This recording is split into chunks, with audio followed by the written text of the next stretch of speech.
best friends from school. Colin is my best friend.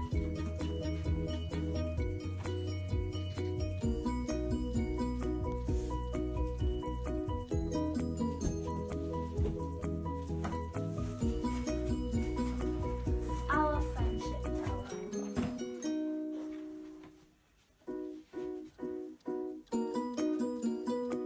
Miley is my friend because she's always nice to me.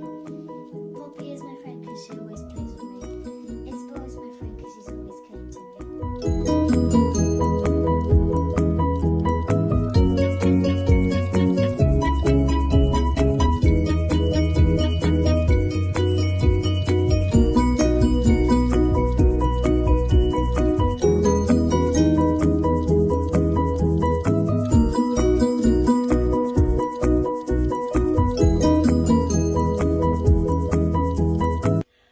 Isolation has taught us to appreciate our friends more, to look forward to the bike rides, the football matches that we can all go to together.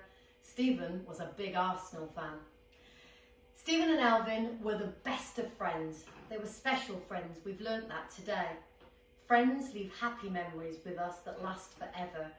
Stephen Lawrence will never be forgotten. On April the 22nd, this week, we invite you to perhaps wear something orange and light a candle to Stephen. Remember that Stephen was somebody that brought lots of good to the world and still continues to bring good and brightness to our world today.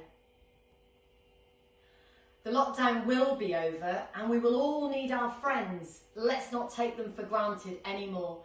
Do have a go at the High Five Celebrating Stephen challenges, and I hope that you can share them with us for next week's assembly.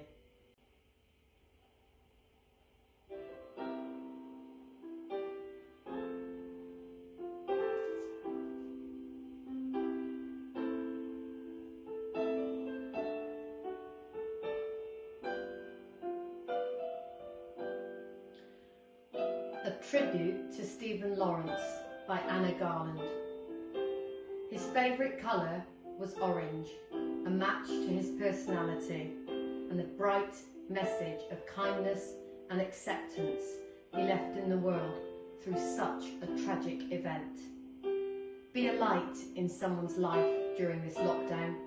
Just be as Stephen was and his family have been today.